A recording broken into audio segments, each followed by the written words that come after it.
निवेदन यह व्यास गद्दी आपसे कर रही थी। पुनः मैं फिर संतों के चरणों में प्रणाम करके कथा के क्रम को कथा से जोड़ता हूँ। भगवान विद्या अध्ययन करने के लिए गए हैं और बस वही बात आपसे फिर पुनः है कि अपने बेटे के हाथ में किताब देना, पाँव में जूता पहना पाना चाहे नहीं पहनाना। जो विद्या साधना से मिलती है उसमें संस्कार का सृजन होता है और जो विद्या साधन से मिलती है उसमें अहंकार बढ़ता है। राम जी लौट करके आए और जिसके पास विद्या का धन आ जाता है उसमें विनय की शोभा अपने आप बढ़ जाती है। विद्वान और विद्यावान ये दो अलग अलग विषय हैं। विद्वान अलग है और विद्यावान अलग है। रावण विद्वान था पर विद्यावान नहीं था।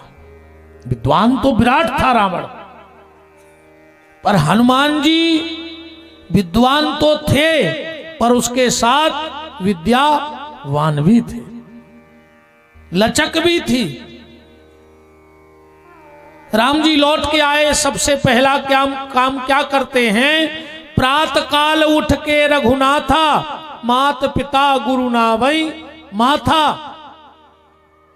राम जी सबसे पहले उठ के माता पिता गुरु को प्रणाम करते हैं और अपन और पल्ली में हो गोहेरे से ढूंढत है कहीं चाय बन गई तो फिर न करे सांप बिल में से के पड़े पड़े ही पलंग पे और करें चाय को ध्यान और हवन करें सिगरेट से सोहोत आत्म कल्याण। जोन बीड़ी और पिया थे उनको और मजा देखो महाराज जी। आधी आंखें खुली, तकिया के नीचे कट्टा धर के सोता ही है। उसको जल्दी जल्दी में बीड़ी नाक में पेड़ ले। सुबह उठ करके सबसे पहले अपने हाथों का दर्शन करो, इसके बाद पृथ्वी को प्रणाम करो, फिर अपने से बड़ों को प्रणाम करो, गुरुजनों को, माता को, पिता को, दादा को, दादी को, जो हमारे बंधन के लायक हैं उनको प्रणाम करना सीखो। क्योंकि मैंने अभी कहा कि शिक्षा स्कूल में मिलेगी पर संस्कार बच्चे को तुम्हें देने पड़ेंगे। किसी स्कूल में संस्कार नहीं है, शिक्षा एक नंबर की है, अब संस्कार देने का जिम्मा तुम्हारा है। अरे हम तो आपसे हाथ जोड़ के कहते अपने नाती का हाथ पकड़ के मंदिर जाया करो। उससे फायदा क्या होगा?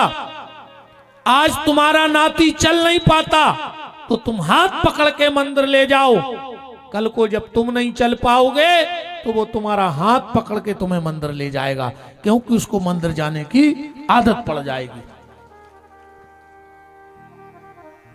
माँ बाप को प्रणाम करो। अरे मनो पांव परवे तो दद्दा आजकल मैंने परो चाहे पांव अब को भज्जा हर खुआ जान दे, चढ़ चढ़ बैठो बिल्कुल भज्जा हर कहूं घर से जूतों पर पालस करके नहीं न करत।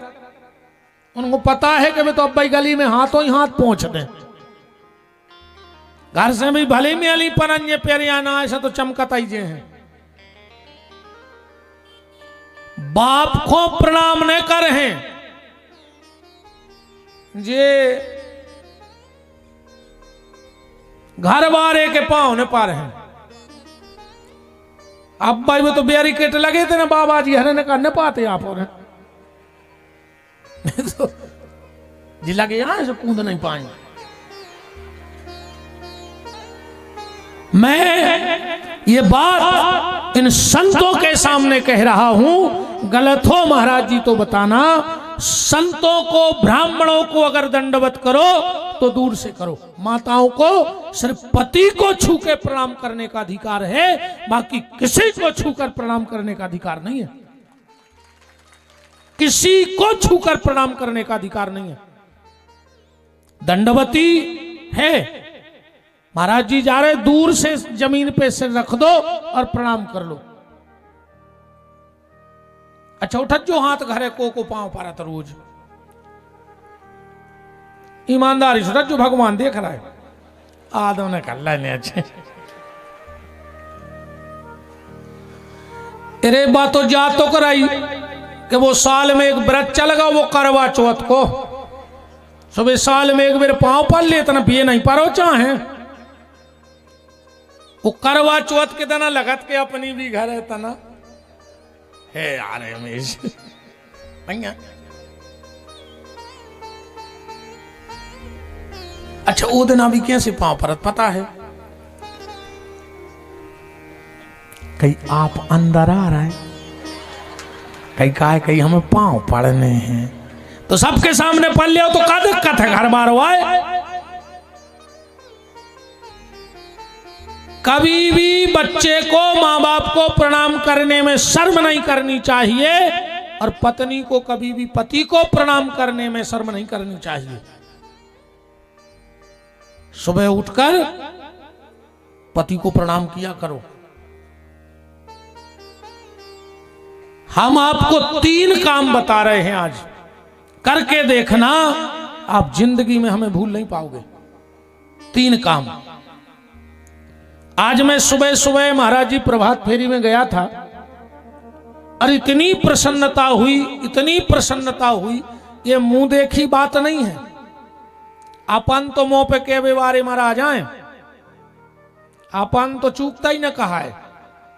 हम बहुत गांव कथा करने गए, बहुत जगह प्रभात फेरी में गए, पर जितनी भीड़ हमने आज गौर झामर की प्रभात फेरी में देखी, इतनी कहीं नहीं देखी। इतने लोग और इतने भाव से, छोटे छोटे बच्चे। महाराज जी जोन बच्चा ढोलकिया बजा रहा हो तो अगर ढोलकिया ऊंची धर दे सीधी तो कहो वो ओछो न करे। भाई संस्कारों की बात कर रहा हूं मैं। प्रभात फेरी देखो क्यों जाना चाहिए? प्रभात फेरी में इसलिए जाना चाहिए, पिता का कर्ज पुत्र चुका देता है। जिस दिन पिता को मुखाग्नि दे दे, विधिवत पिता की आखिरी क्रियाएं कर दे, तो वो पितृ ऋण से पूर्ण हो जाता है। पिता के ऋण से पूर्ण हो जाता है, पर माता का ऋण कभी नहीं चुकता। माता का ऋण कभी नहीं चुकता। कोई उपाय नहीं बना जिससे मां का ऋण चुक जाए। मूल कभी नहीं चुकेगा, पर ममता का ब्याज भरना पड़े तो भरो।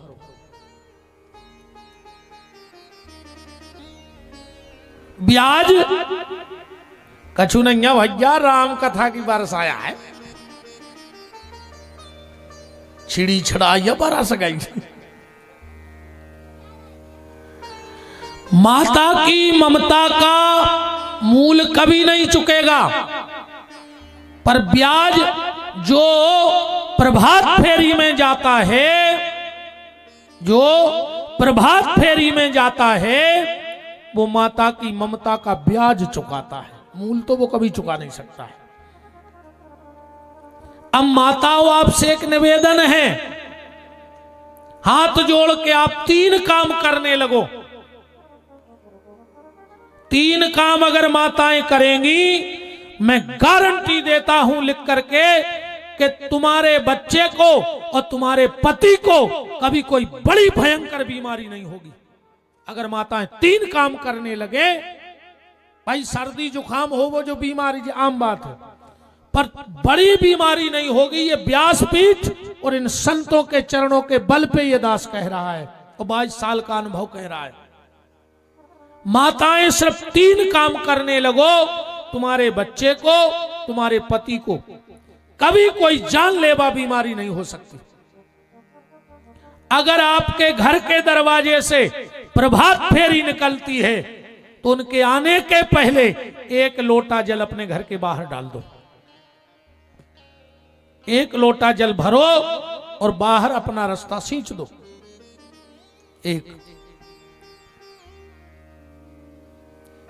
आप बहुत सौभाग्यशाली हो कि आपके दरवाजे से भगवान का नाम निकल रहा है।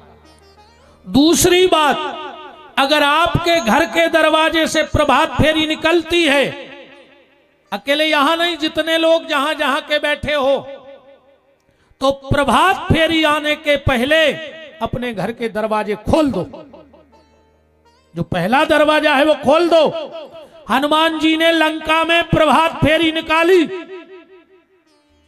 हनुमान जी ने लंका में प्रभात फेरी निकाली, सबने दरवाजे बंद कर दिए, खाली विभीषण ने अपना दरवाजा खोल दिया। और जब आग लगी तो सिर्फ विभीषण का घर बचा और पूरी लंका जल के राख। जिस दिन महामारी की आग लगेगी, जिस दिन बीमारी की आग लगेगी, तो जिसके दरवाजे राम को खुल जाएंगे उसके घर में आग नहीं लगेगी महामारी की, बीमारी की। और अगर दरवाजे बंद हैं तो ये तुम्हारा दुर्भाग्य है। बिल्कुल 1 लोटा जल अपने घर के दरवाजे से सींचो उनके आने के पहले, और उतनी देर घर के सामने हाथ जोड़ के खड़े हो जाओ। वो जो भी कीर्तन करते हुए जा रहे हैं, जहां तक तुम्हारे कानों में पड़े, अपने दरवाजे खड़े रहो और सीताराम सीताराम सीताराम सीताराम सीताराम, फिर अपने काम में लग जाओ। दूसरा काम माताओं, कभी भी घर में, और ये गलती लगभग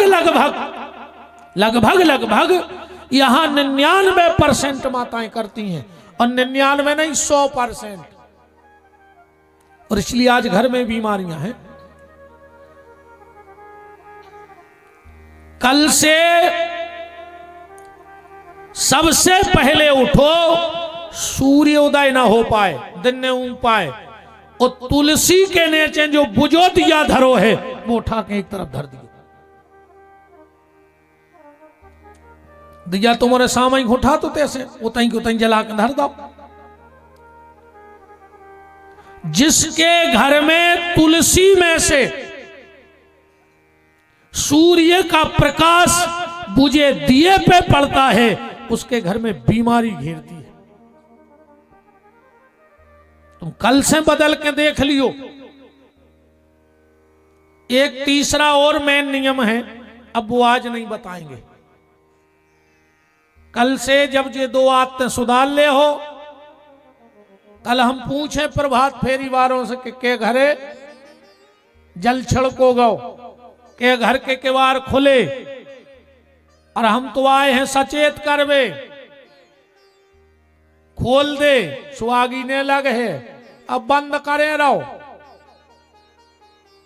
कौन दिन धुंधा जाओ हम खुद नहीं बता सका।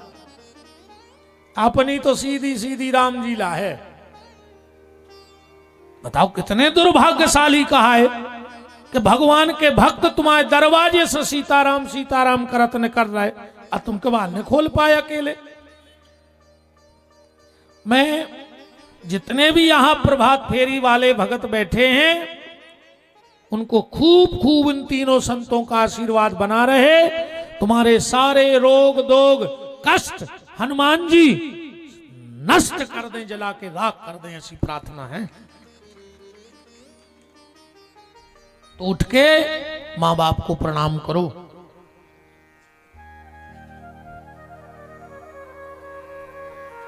अब इसके आगे कथा को ले चलते हैं। कथा तो ऐसी के तई लगी रही अपन, अब बड़ा चलिए तन। गोस्वामी तुलसीदास जी राम जी के विद्याध्ययन करने के बाद कथा को बिल्कुल पलट देते हैं दूसरे रास्ते पर। क्या कह रहे हैं, चौपाई पढ़ो कि यह सब चरित कहा में गाई। आगिल चरित सुनहु मन लाई। यह सब चरित कहा मैं गाई। आगिल चरित सुनहु मन लाई। जे कहाँ है?